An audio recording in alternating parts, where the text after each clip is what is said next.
Everyone. Welcome to the new session. In this session, we'll be looking at the development of Indian knowledge systems. We are going to go into a journey through India's intellectual heritage from the early oral traditions to the magnificent centers of learning that developed in India, which shaped the global knowledge for centuries. So when we look at the beginnings of Indian traditions, we can see that Indian knowledge systems had a sacred beginning, or the knowledge was considered a sacred and communal thing, and it was transmitted using oral traditions. Okay, so the wisdom flowed from the spiritual leaders or the teachers or gurus to the students.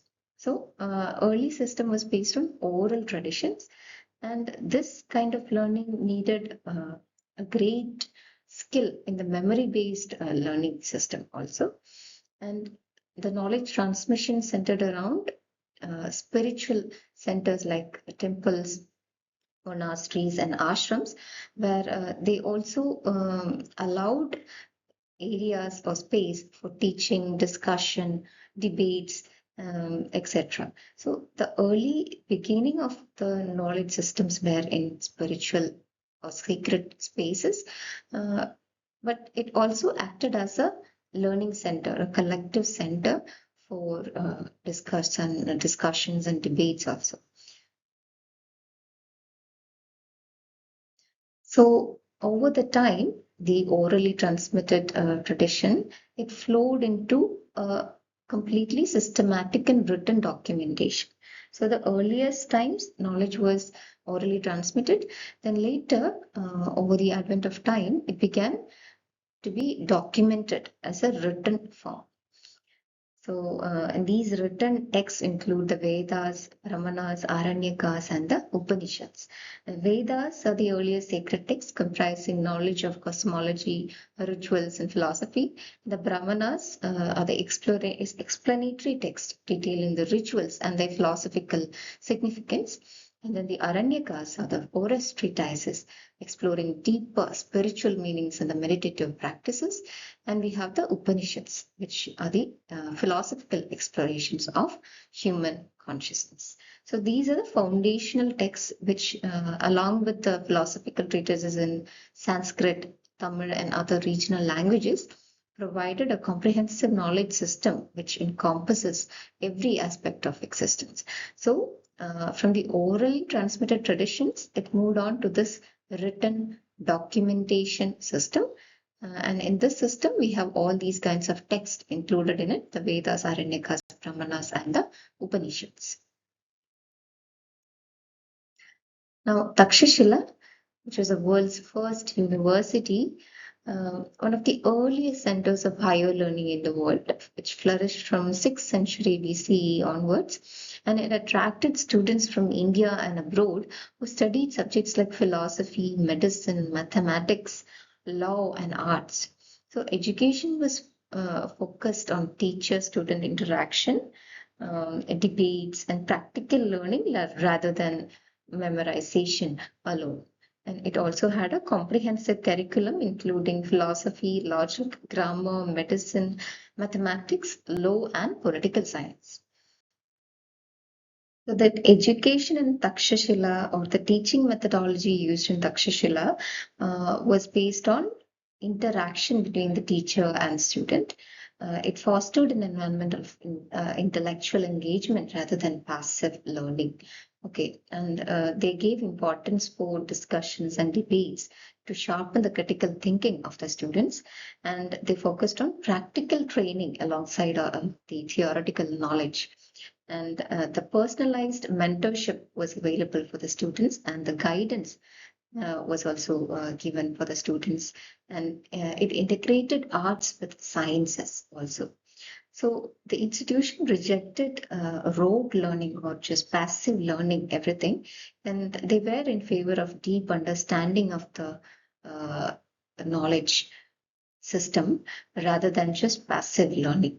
So the teaching methodology focused on the interaction between teacher and the student, and also the theoretical and practical learning went on side by side.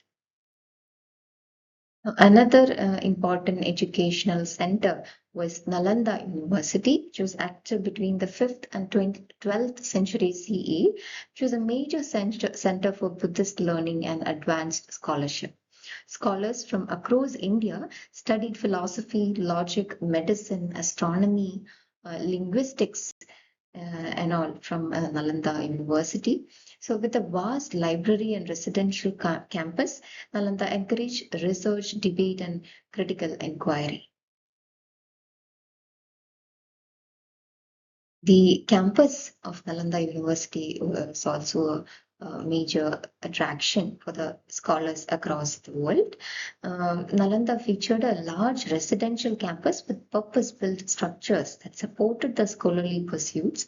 It had multiple lecture halls and monasteries. They housed the students and teachers, and they had an extensive library complex known as the Dharma Ganja, and they had meditation centers and prayer halls in it. So the Nalanda was actually literally a university, an international university, where scholars from vast areas like China, Korea, Tibet, and Southeast Asia, they came and stayed and studied in this university. It creates a vibrant intellectual community that transcended geographical boundaries. Notable visitors at the Nalanda campus includes Chinese monk Zhuangzang, who documented Nalanda's splendor in detail, along with other scholars who visited Nalanda. Now, the curriculum and teaching methods in Nalanda is also similar to Takshasila. It included a variety of areas of studies, including philosophy and logic, medicine, which included Ayurveda, anatomy, and healing practices, mathematics, which includes advanced mathematical concepts like algebra, geometry, and early forms of calculus. They also studied astronomy. They had observational astronomy, calendrical calculations, and the understanding of celestial phenomena was also studied. And then they had linguistics, which studied the Sanskrit grammar, phonetics, and comparative linguistics across multiple languages that was available at that time. And above everything, the curriculum, they gave importance to critical inquiry, which focus on the reasoning, or the structured debates, scholarly research, etc. So the teaching methods and curriculum was also very diverse in Nalanda University. And together, the Takshashila and Nalanda, they constitute a legacy of ancient Indian education. Systematic documentation and safeguarding of the vast intellectual traditions, as well as the facilitation of cross-cultural dialogue and transmission of ideas across the continents, and establishment of rigorous standards and innovative teaching methodologies were the major features of the ancient Indian education. They exemplified these Takshashila and Nalanda universities. They exemplified India's advanced education system and contributed significantly to the reputation of the ancient education system in the global arena. And these educational systems, including the Takshashila and Nalanda, they had an enduring impact on global knowledge itself. So these educational models that was introduced in these centers, they influence institutions worldwide. And their emphasis on critical inquiry, structured debate, and the comprehensive curriculum, it anticipated a modern education principles by centuries. Today, these ancient centers inspired a renewed interest in Indian knowledge systems, demonstrating the timeless value of integrating spiritual wisdom with a rigorous academic study. So, the legacy of these institutions reminds us that true education transcends boundaries and time, connecting the past wisdom with the future. So, it still continues to influence the country and also global educational systems. Thank you.